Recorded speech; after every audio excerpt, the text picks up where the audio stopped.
시청자 여러분 안녕하십니까. 집중진단 제주 안정입니다. 4월 10일 치러지는 22대 총선이 앞으로 20일 남았습니다. 내일부터 이틀간 총선 후보 등록도 이뤄지는데요.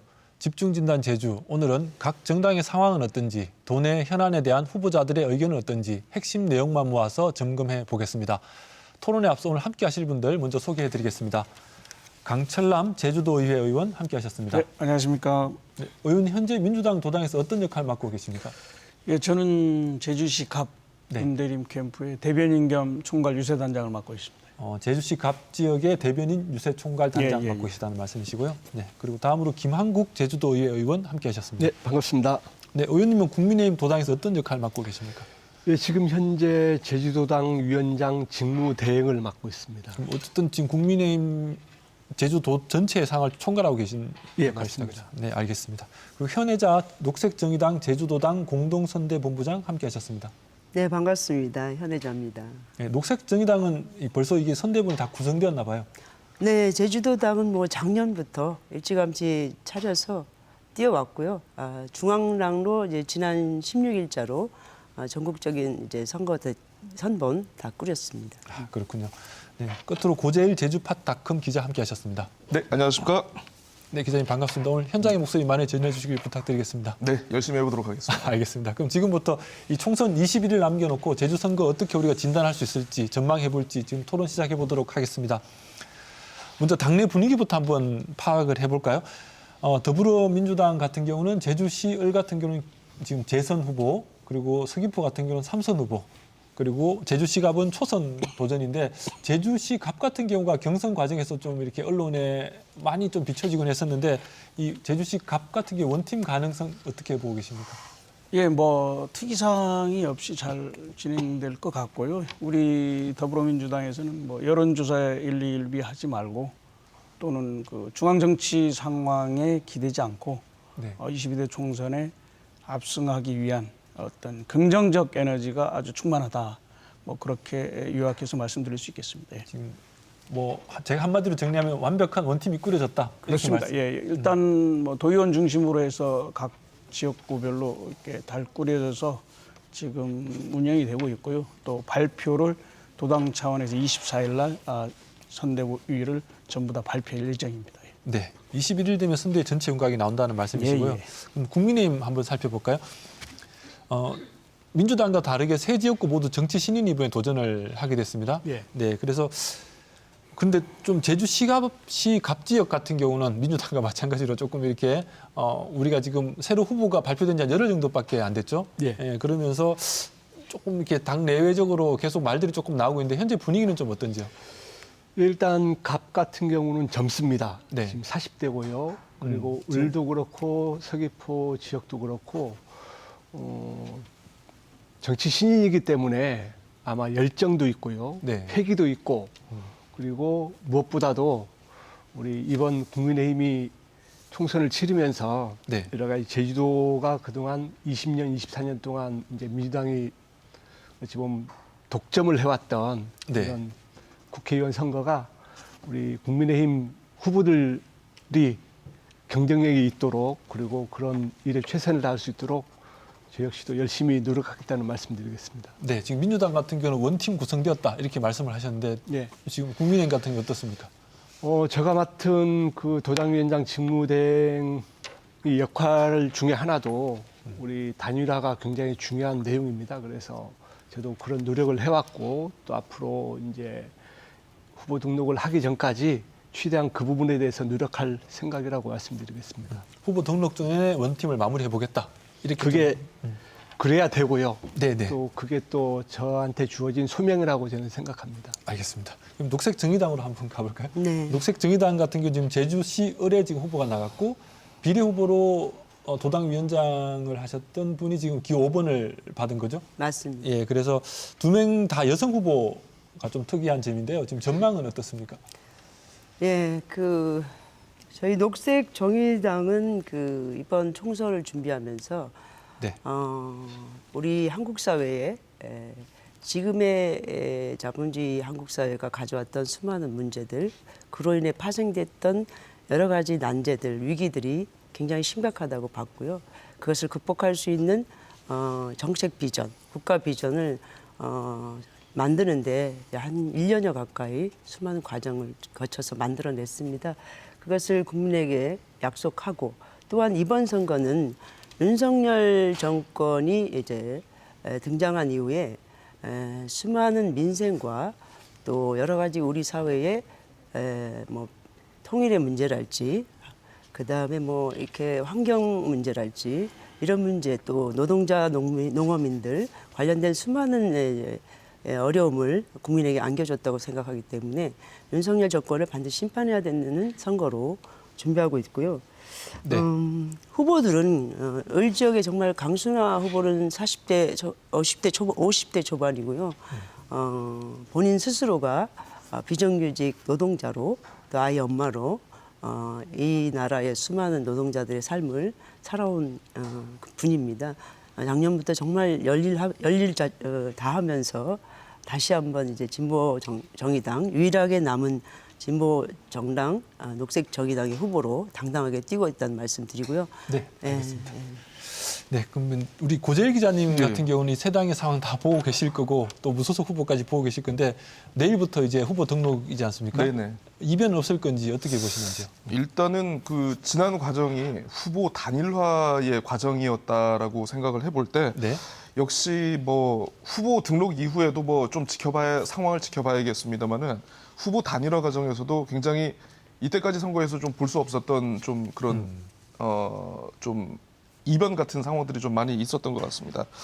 그 일단은 제주시 갑 같은 경우 더불어민주당에서 그 송재호 의원 초선의 현역이시거든요. 네네. 뭐 정치적인 중량감은 분명히 좀 다르겠습니다만은 초선의 현역이 경선 과정에서 도전자를 이기지 못하고 탈락을 했다라는 부분이 취재하는 저희들 입장에서는 현장에서 좀 약간 의외의 변수로 네. 좀 이렇게 좀 받아들여진 측면이 있고 또 이런 면도 좀 그리고 또 국민의힘 같은 경우에는 제주도 내 3개 선거구가 뭐 이른바 나름대로 그 전략공천, 그 네. 단수공천이라고 하죠.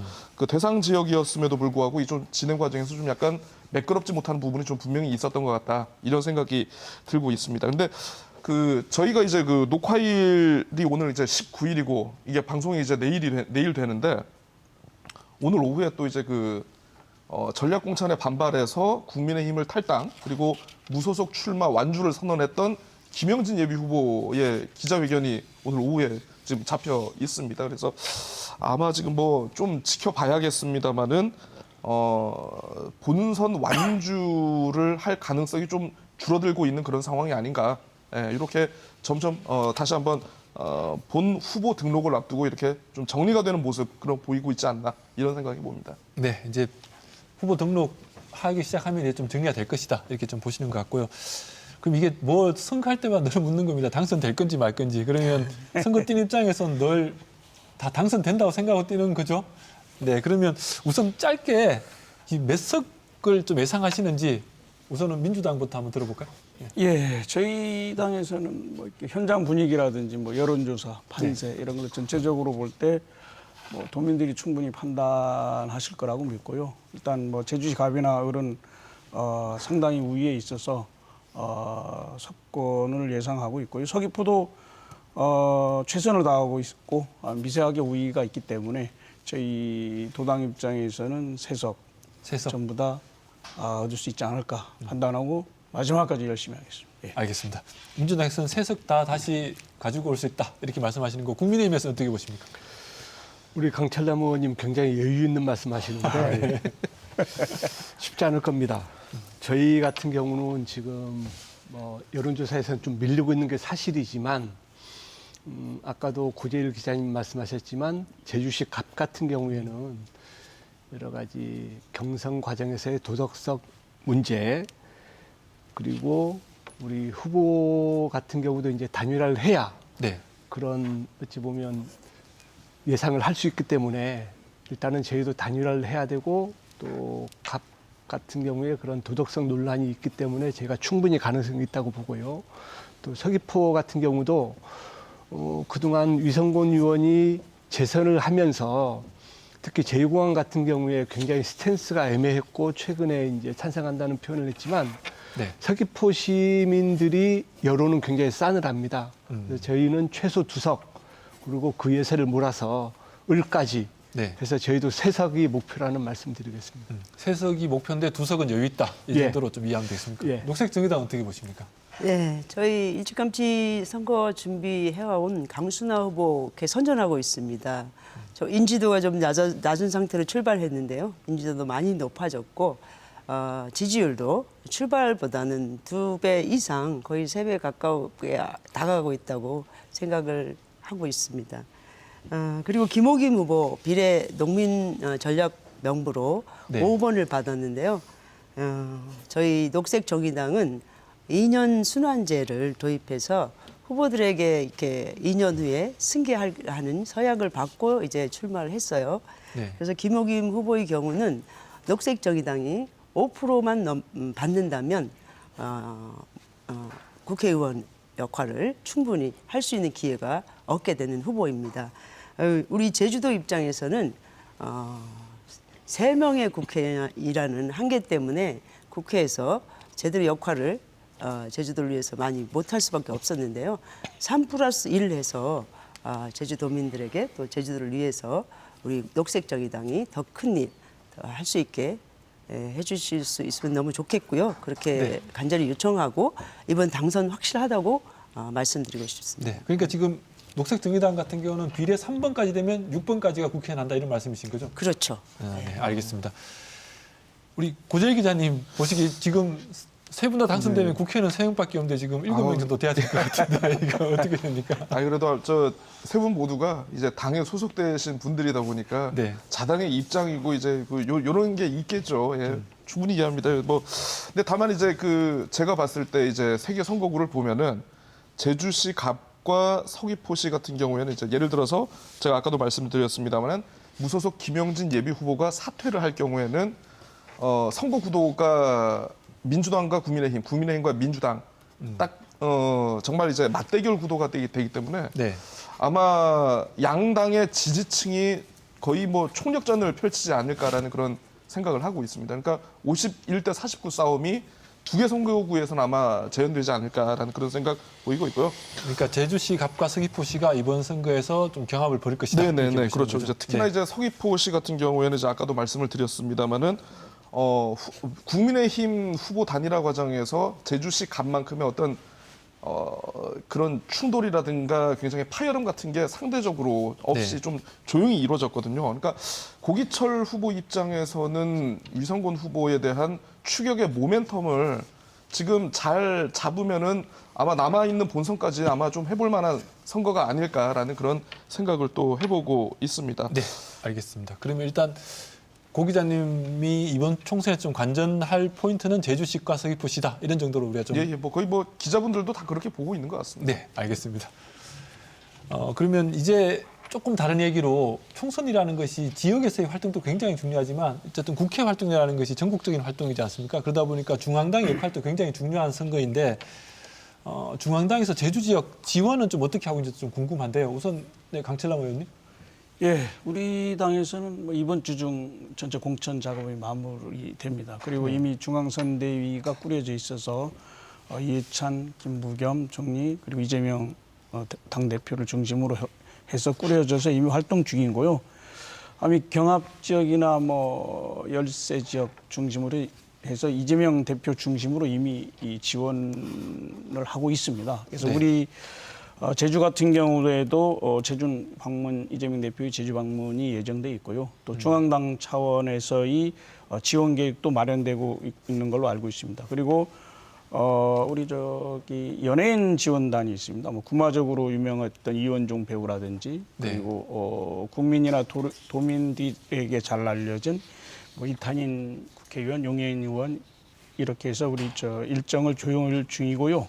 그리고 최근에 뭐 문대림 후보 출판 기념회나 선거 사무 개수식 때도 왔었던 인기 유튜버 최진봉 교수 뭐 이런 분들도 지원할 계획으로 있어서 중앙당 지원도 뭐 충분하다고 저희는 판단하고 있습니다. 네. 중앙당에서 인적으로 많이 지원할 것이다. 예, 이런 맞습니다. 말씀이시고 이재명 대표도 곧 방문할 직접 올 것이다. 계획으로 네. 지금 되어 있습니다. 아까 뭐 경합인 열세 지역에 방문한다고 했는데 그럼 제주 지역을 약간 그렇게 분류하고 있습니다. 아닙니다. 지금 현재 경합과 열세 지역을 방문하는 때는 서울, 경기 중심으로 해서 열심히 좀 하고 있다.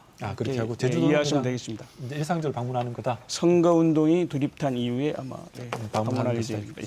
알겠습니다. 국민의힘 같은 경우는 어떻습니까? 예, 저희 당 같은 경우도 이제 최근에 중앙당 선대위가 구성이 됐고요. 네. 이제 저희 도당 선대위는 아마 다음 주 초쯤에 구성이 되고 발표가 될 예정입니다. 그리고 지금 저희 도당에서 중앙당 내지는 그 정부 측에 요청한 내용 중에 하나가 네.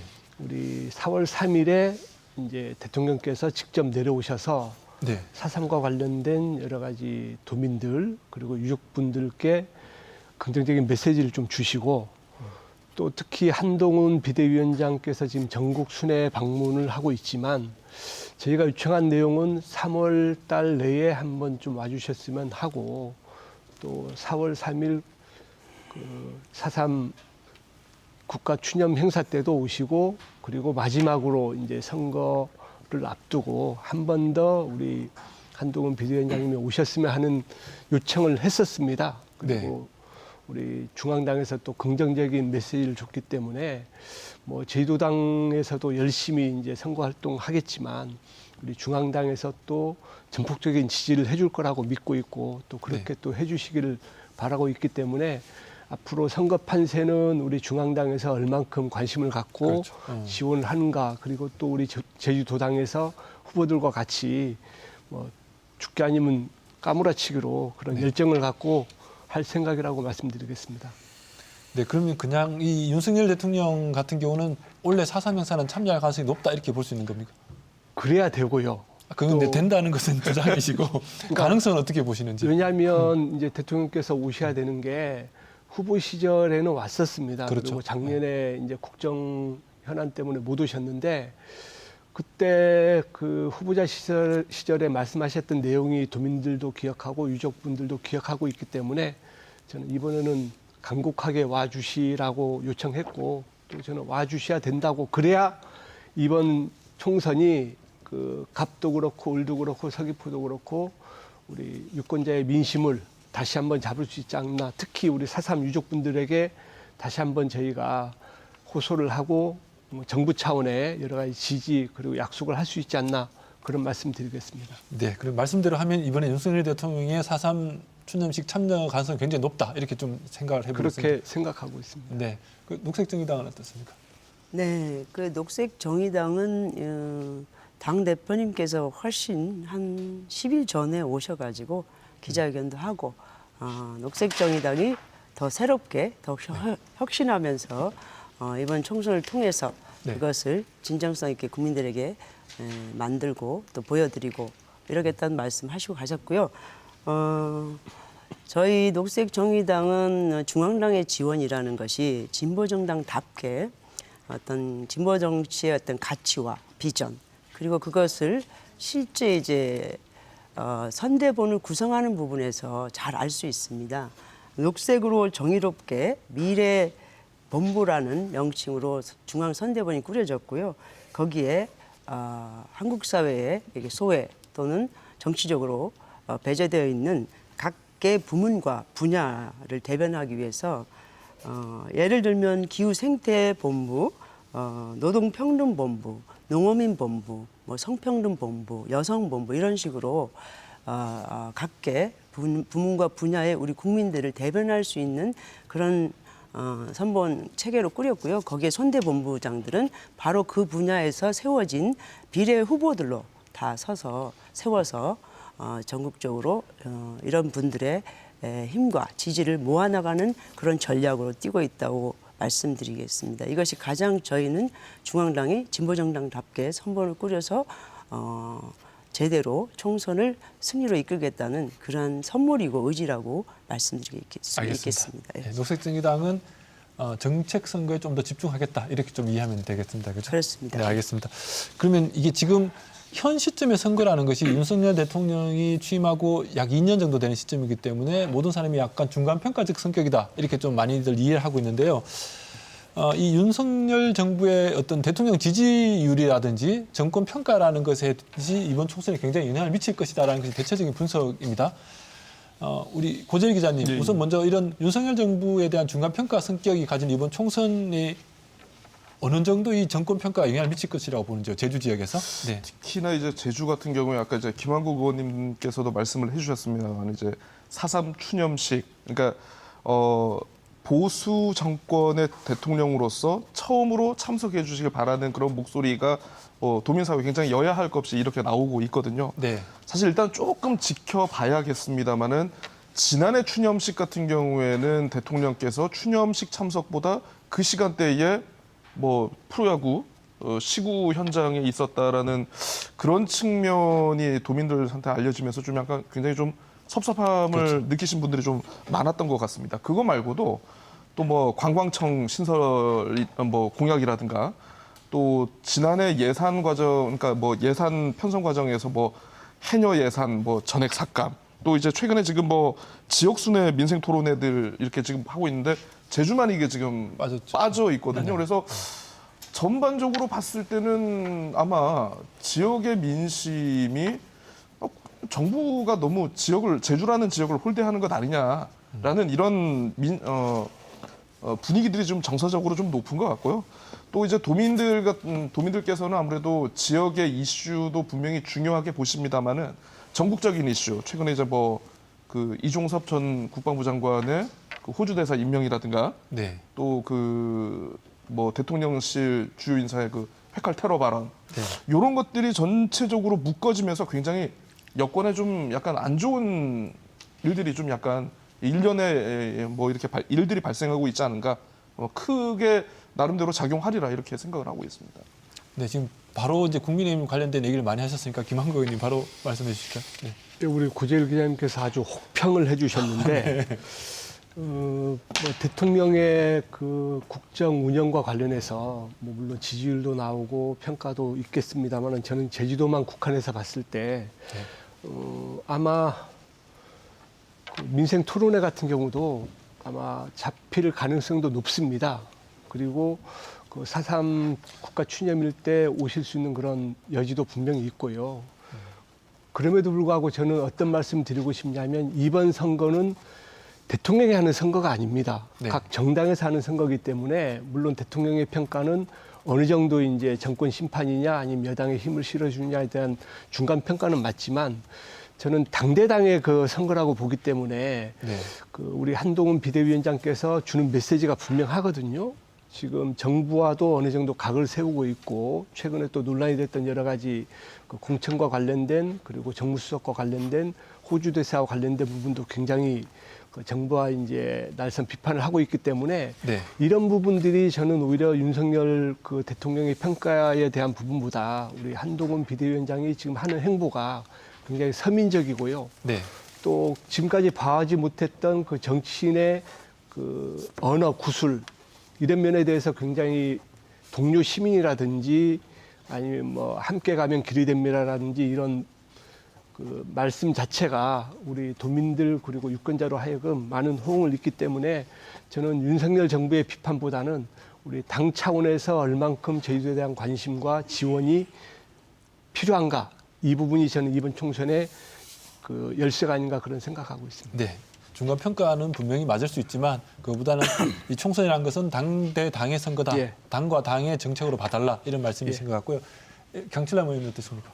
예, 저도 뭐 이번 선거가 중간 평가 성격이라는 부분에는 동의합니다. 네. 근데 저는 중앙이 정치 지형이라든지 그리고 그 총선에 미칠 우리 지역의 총선에 미칠 영향은 매우 크다라고 판단됩니다. 그리고 고재열 기자께서 얘기했던 지금 정부 어떤 경제 폭망, 지역 발전과 관련된 여러 가지 분야에서 점수를 크게 줄 수 없거든요. 네. 그런 부분에서 말씀하신 홀대론이 제주 예, 홀대론이 그렇죠. 좀 있다는 그리고 뭐 말씀이신 거죠? 지금 우리가 공정과 상식을 주장했던 윤 정부였는데 이게 과연 이게 맞느냐 하는 우리 민주당에서는 이게 거짓된 공정과 상식이다라고 규정하고 저희 제주 민심 또한 그렇다라고 지금 판단을 하고 있어서 우리 당에서는 중앙 정치 지형의 변화 이런 부분과 연결시켜서 우리 검찰 독재 이런 부분도 끝내고 민주주의로 회복하자 이런 부분을 규정해서 지금 총선에 매진하고 있다 이렇게 말씀드릴 수 있겠습니다. 네, 검찰 독재를 끝내고 민주주의로 가자. 이게 지금 주요 메시지라는 말씀이시고 뭐 hen의자 본부장님 어떻습니까? 네. 정말 그 대통령에 대한 평가 저는 굉장히 중요하다고 생각합니다. 이번 총선에서? 뭐 이미지 관리로 뭐 서민적인 행보하고 이런 게 중요한 게 아니고요. 그래서 대통령이 서민의 입장에서 제대로 정치를 하고 있다. 이건 어불성설입니다. 그동안 우리 대한민국의 서민들이라고 할 수 있는 노동자, 농어민들 그리고 이제 수많은 이제 이 후쿠시마 문제로 대통령이 어떤 입장에서 이것을 해왔는지 잘 알고 있습니다. 노동자들 관련해서는 우리 국민들의 다수예요. 거의 60% 가까이가 그럴 텐데 노동자분들인데 노란봉투법에 대해서 거부권을 행사했어요, 대통령이. 그리고 양곡관리법은 쌀이나 보리, 콩 이런 작물들을 생산량이 좀 오버됐을 때 정부가 매입하는 것을 할 수도 있고 안 할 수도 있다 이렇게 되어 있는 법을 할 수 있다는 의무조항으로 만든 것을 대통령이 거부한 거예요. 예. 많은 법들, 보건법도 그런 거고요. 우리 국민들의 의료의 질을 높일 수 있는 그런 부분을 개정한 것을 거부했어요. 윤석열 대통령이 지난 집권 시기에 한 일들은 우리 서민들을 위해서 다수의 국민들의 입장에서 봤을 때는 국민들의 생존권을 위협했고 빼앗았고 예. 후쿠시마 오염수 이 방류 문제에 대한 대통령의 어떤 입장은 그리고 국민의힘의 입장은 우리 국민들을 굉장히 실망시키고 그리고 이것은 우리 대한민국의 미래를 그리고 생태계를 파괴하는 굉장히 대재앙 같은 법이 정치 또 그런 정책이 될 거라고 봅니다. 네. 이런 행보를 한 윤석열 정권에 대한 심판, 국민의힘 국회의원 후보들로 나온 분들에 대한 심판으로 반드시 돼야 된다고 생각합니다. 네. 예.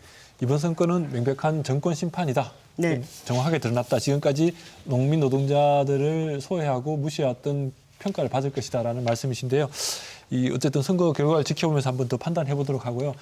그러면 조금 이제 이야기를 조금 바꿔서 선거라는 것이 늘 정책 선거 우리가 늘 주장하지 않습니까? 그래서 정책 이야기를 조금 넘어가 보겠습니다. 각 정당이 좀 집중하는 지역 현안. 국회의원 선거이긴 하지만 지역 현안이 또 묶여 들어갈 수밖에 없는데요. 지역 현안이 있다면 어떤 것이 있는지 조금 짧게 부탁드리겠습니다. 우선 강철남 의원님. 네. 예, 뭐 우리 당에서는 뭐 국힘과 마찬가지로 중앙당 차원의 10대 정책 공약을 발표해서 이미 추진하고 있고요. 네. 우리 제주도에서도 각 후보자마다 뭐 공약이 좀 별도로 있습니다만은 이렇게 총괄시켜 보면 재정행정체제 개편에 대한 얘기를 많이 합니다. 자치권에 대한 도민이 자치 참여 뭐 이런 부분에 의미를 두는 부분도 있고요. 사사람이 정의로운 해결 이 네. 부분에 여러 공약과 정책들을 제시하고 있고요.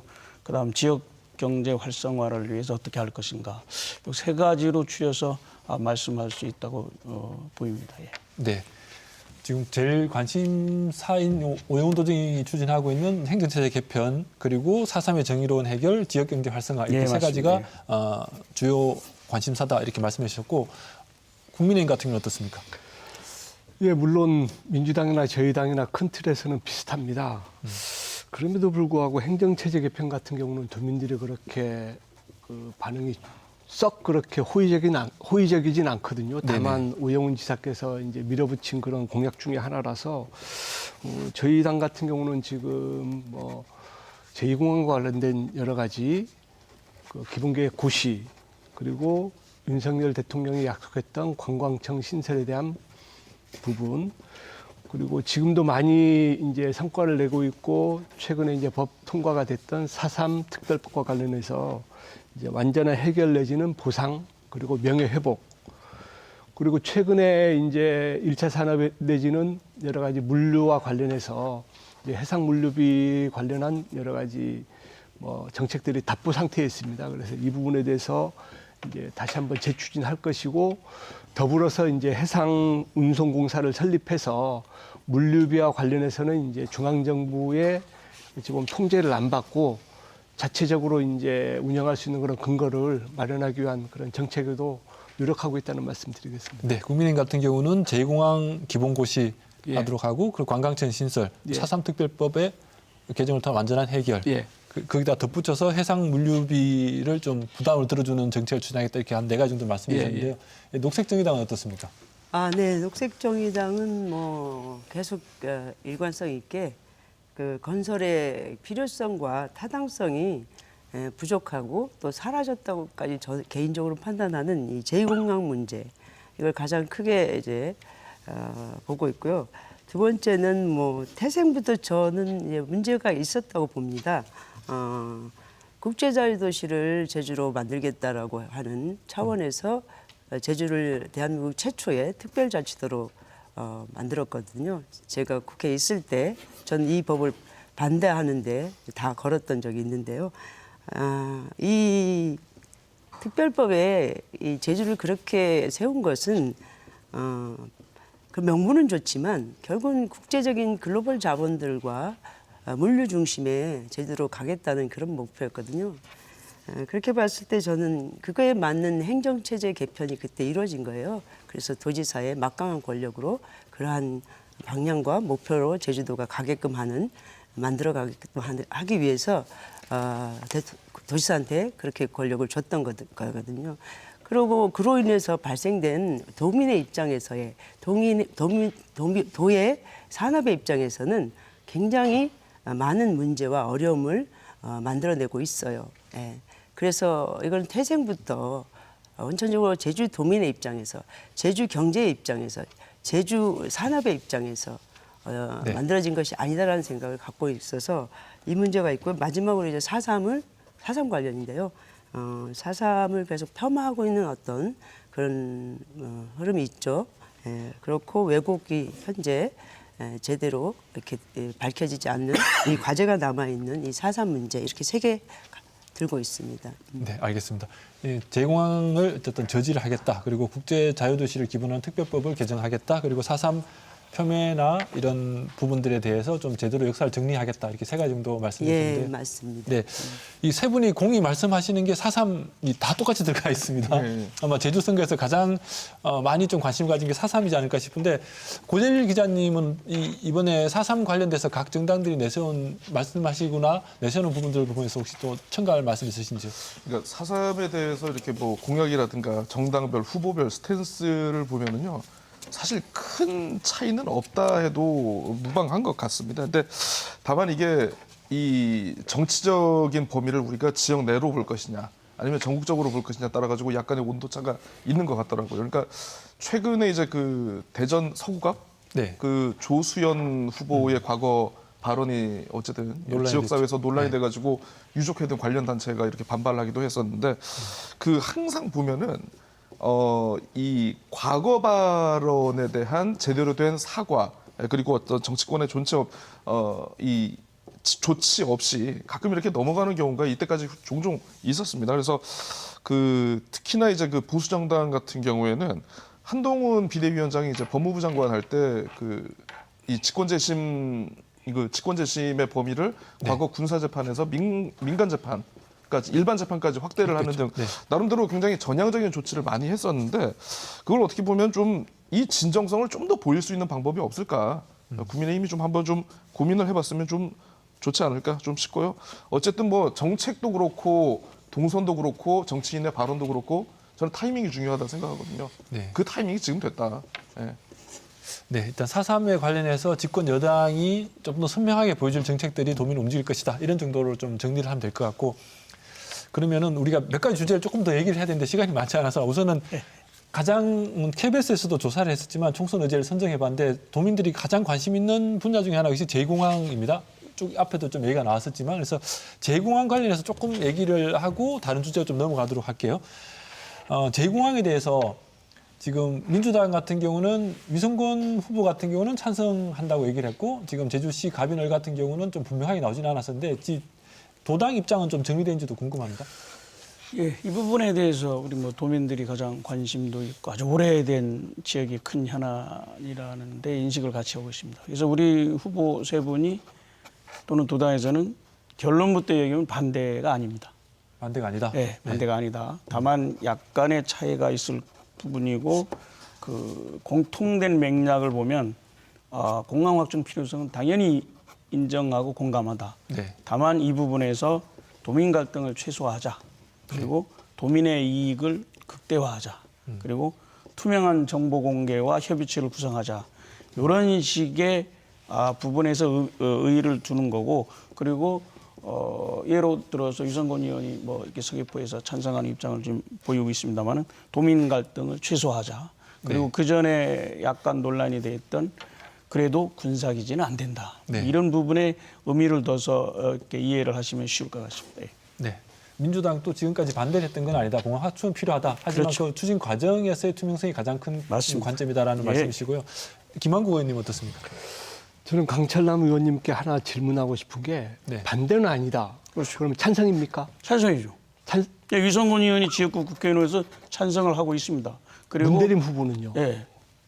찬성입니까? 반대입니까? 당연히 공항 확충 필요성을 인정하지만 그렇죠. 아까 제가 세 가지 부분에 대한 그런 식의 시도는 분명히 있어야 되겠다. 이게 민주당에서 그렇게 얘기하는 그동안 거죠. 7년, 8년 동안 말 바꾸기 한 게 말 바꾸기 아니죠. 지금도 똑같지 않습니까? 도민의 지금 그 이익을 당시에 극대화하자 그거죠.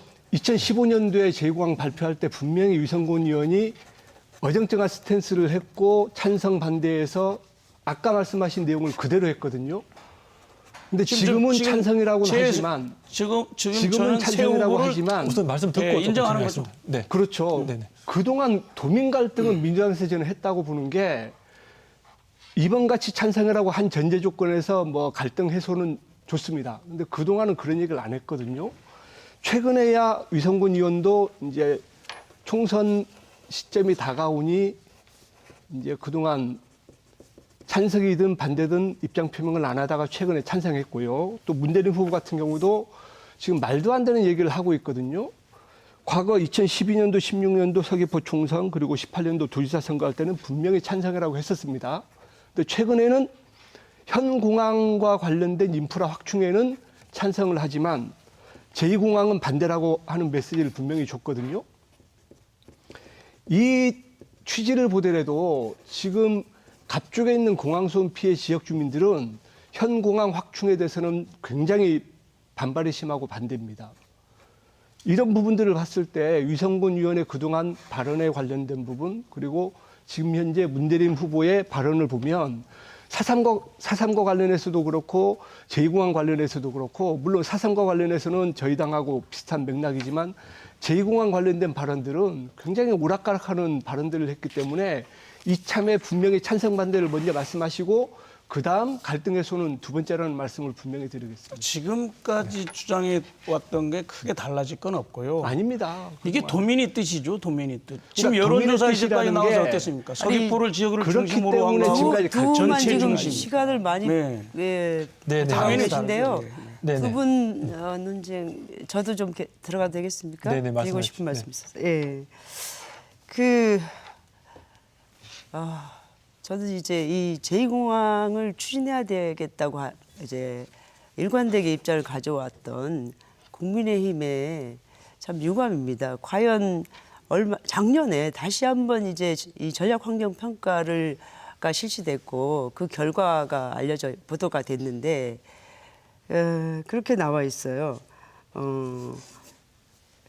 예전에 조사해서 연구했을 때보다는 인구 감소가 제주도가 많이 들어있고 관광객도 많이 감소 추세에 있고 이런 결과로 봤을 때는 한 3,600명 정도, 3,600만 명. 3,600만 명 죄송합니다. 네. 이만큼의 증가는 예상된다. 그래서 지금의 현 공항을 확충해도 4천만 명 정도는 되기 때문에 이게 미래까지 예측한 거거든요. 그래서 지금 시점에서 가능한 현 공항 확충으로 이 증가하는 제주도를 찾는 분들의 어떤 이동을 해결할 수 있는데 그런 또 다른 제2공항을 만든다는 것은 사실 미래에 이것이 저는 애물단지가 될 소지가 매우 높다라고 개인적으로 우려합니다. 그리고 제주 경제에 저는 두 분한테 다 묻고 싶은데요. 지금 제2공항을 추진해서 제주 경제에 어떤 이익이 되고 도움이 될 것이라고 판단하고 있는지 각 당한테 제가 먼저 답변 좀 드릴까요? 네. 네. 제공항 관련해서는 지금 인천공항이 굉장히 포화돼 가지고 지금 확충하고 있습니다. 네. 근시안적으로 보지 마시고요. 네. 넓게 보시면 지금 현재 공항과 관련돼서 포화, 운행 시간 지연 알고 계시지 않습니까? 그리고 자꾸 현재 공항 확충이라고 하는데 ADPI 보고서에도 그렇고 지금 현재 정부의 입장도 남북 활주로 확충은 불가능하다고 보고 있거든요. 그럼 어떤 식으로 확충하자는 얘기입니까? 대안이 있어야 될 거 아닙니까? 어떤 식으로 확충을 할까요? 지금까지 제가 그거에 대해서 전체를 설계하는 것을 말씀드리기에는 그런 아니 입장은 그러니까 아니고요. 현재 공항을 책임 확충하자고 있는 말씀하셨으면 여당과 어떤 식으로 하자는 정부 얘기를 또는 해주셔야지. 지자체 제가 지금 현재 답변을 확충은 답변을 남북 활주로는 지금 불가능하다고 보고 있는데 예, 질문 주셨고요. 답변. 예. 예. 네네. 확충에 대해서 그러니까 기존 이제 제2공항을 추진하려 했던 부분에서 예. 타당성 문제나 도민 여론이 찬반으로 나눠서 갈등이 지금 수년째 되고 있단 말입니다. 그러면 문제 제기하고 있는 도민들이 그 수가 50%니 40%니 갖고 이제 4년, 5년을 끌고 있는데 그거에 대해서 뭐 민주당 국회의원들은 특히 김한규 의원은 책임 있는 입장이 없어요. 이거에 대해서. 그게 민주당입니다, 갈등 해소의 입장이라는 것은 예. 예, 국민이 권력을 부여한 국회의원이 할 소리가 아니에요. 그런 네. 문제도 있지만 요지는 제가 드리고자 하는 요지는요. 다시 한번 그렇게 5년 동안 갈등을 유발했고 그리고 반대의 목소리가 40% 50% 가까운 거예요. 이거 큰 겁니다. 네. 어떤 국책 사업이라 하더라도 그러면 다시 한번 제대로 조사하고 제2공항이 아니라 지금 현 공항에 대해서 확충에 대한 여론도 높단 말입니다. 그러면 다시 한번 조사하고 연구해서 가능한 방법을 심도 있게 검토해 보는 게 필요하다고 얘기드립니다. 네, 알겠습니다. 일단 지금 이 부분에서 좀 말씀 못하신 강신하 의원님 발언 기회 조금 드리겠습니다. 네. 저는 뭐 후보나 도당을 대변하는 입장에서 개인적인 의견은 뭐 말씀드리지 않겠습니다. 그래서 아까 기결정된 국책 사업이다라는 부분에 인정을 한다. 다만 도민 이익이 극대화라든지 갈등 최소화, 투명한 정보 공개 반드시 필요하다라고 얘기했고 지난 도정에서도 여론조사를 해서 받아들이려고 했는데 그것도 안 받아들였지 않습니까? 그런 부분에서 투명하게 정보가 공개된다. 이런 식으로 대답을 마무리하겠습니다. 알겠습니다. 이 세 분 후보분의 입장을 그냥 간략하게 정리하면 조건부 찬성, 그리고 적극 반대 이렇게 한 세 가지 정도 좀 나눌 수 있을 것 같은데 고재희 기자님 어떻게 보시는지요? 그러니까 저는 봤을 때 그 귤이 회수를 넘어가면 탱자가 된다라는 뭐 그런 속담이 있지 않습니까? 네네. 제2공항과 관련한 이슈가 같은 식구라도 한라산을 넘어가면 후보가 처한 상황과 스탠스와 그 지역구에 따라 가지고 조금씩 변하는 걸 우리가 지금 두 눈으로 다 목격을 하고 있거든요. 그리고 무엇보다 저는 제2공항 문제 해결에 대해서 후보별 입장을 묻고 해법을 묻는 게 과연 총선에서 이게 어떤 그 효용을 담보할 수 있는지에 대해서 좀 약간 좀 개인적으로는 좀 회의적이다라는 네. 그런 생각을 좀 갖고 있습니다. 알겠습니다. 지금 현재 제2공항 논의가 후보별 입장으로 정리될 것은 아니다. 이런 네. 정도로 좀 이렇게 중앙에서 정리가 돼야 된다. 이런 정도 그러니까 예를 말씀이신 들어서 거죠? 더불어민주당의 한 분은 찬성, 한 분은 뭐 도민들의 의사에 따라서 또 한 분은 또 뭐 반대. 그럼 세 분이 동시에 당선됐다 했을 때 그러면 우리는 제주도민은 제2공항에 대해서 어떤 결론을 내린 거냐? 라고 말을 하기에는 정말 어렵다라는 거죠. 근데 일단 강철남 의원님 말씀으로는 전제를 단 찬성이다 이런 말씀이신 그렇죠, 거죠? 그렇죠. 그렇기 때문에 네. 원점에서 재검토가 필요하다는 얘기가 근데 할수 의원님 있어요. 지금 오영훈 지사께서도 최근에 찬성으로 했거든요. 네. 예, 그러면 국가정부 시책이라는 게 물론 반대할 수는 있습니다. 하지만 국가정부 시책이라는 게 정부에서 추진하고 있고요. 오영훈 지사도 국회의원 시절에는 오락가락 행보를 했었습니다. 근데 최근에 찬성으로 완전히 입지를 굳혔거든요. 그 이유가 뭔지 아십니까? 현재 공항에 대한 확충은 불가능하다.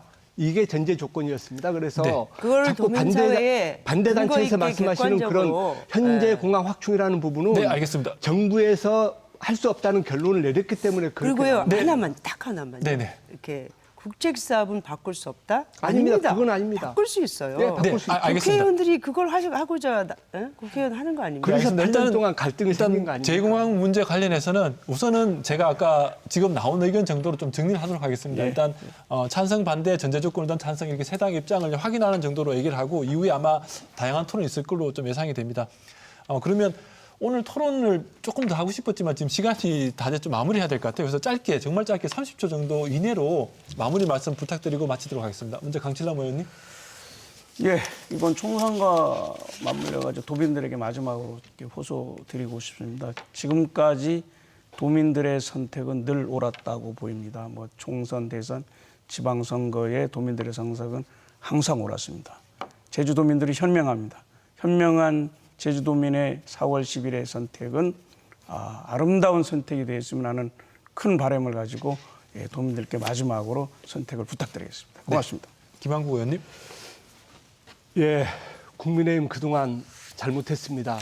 하지만 24년, 28년 민주당에 또 맡기시겠습니까? 최근에 한동훈 비대위원장께서 말씀하셨습니다. 함께 가면 길이 됩니다. 동료 시민 여러분, 이번에 총선만큼은 국민의힘과 함께 가서 한 석, 두 석, 더 나아가서 세 석 우리 힘을 좀 실어주시기 바라겠습니다. 네. 현희자 본부장님. 네. 네, 한국 사회를 불행한 미래로 돌진시키고 있는 윤석열 정권은 이번 총선에서 반드시 심판해 주십시오. 꼼수와 반칙으로 얼룩진 비례 위성 정당도 정권 심판의 정당성을 상실할 것이라고 생각합니다. 진보적 가치와 원칙도 없어진 이 행태가 매우 유감이고 걱정스럽습니다. 유일한 진보 정당으로 이번 22대 총선을 뛰고 있는 녹색정의당 선택해 주십시오. 그리고 녹색정의당은 아이들의 미래와 다수의 노동자, 농어민, 서민들의 고단한 삶을 바꾸기 위해서 더 제대로 뛰겠다는 약속드립니다. 네, 진정성 있게 녹색정의당이 국회에서 일을 할 수 있도록 응원해 주시고 지지해 주십시오. 네, 고맙습니다. 네, 구절기님 짧게. 예, 현장이 자극적이면 자극적인 기사가 나옵니다. 끝입니까? 정책 선거로 멋있게 22대 선거 치러주시길 정치권에 부탁드리겠습니다. 아유, 고맙습니다. 예, 오늘 좀 열띤 토론해 주신 우리 강칠남 의원님, 김한국 의원님, 현혜자 본부장님, 고재일 기자님 고맙습니다. 예, 감사합니다. 네. 시청자 여러분, 오늘 토론 어떻게 보셨습니까? 중앙선거관리위원회 22대 총선 슬로건을 보니까 투표하는 발걸음, 민주주의를 위한 큰 걸음이라고 나와 있습니다. 시민들이 직접 정치에 참여할 수 있는 그 유일한 기회가 선거입니다. 그런데 역대 총선 투표율을 살펴보니까 50에서 60% 사이를 오가고 있습니다. 유권자의 40% 가까이가 투표장을 찾지 않는다는 건데요. 이번 선거 유권자들이 투표장을 찾으려면 유권자의 마음을 움직일 수 있는 그런 정책 논의가 활발해지기를 좀 기대해 봅니다. 끝까지 시청해 주신 시청자 여러분 고맙습니다.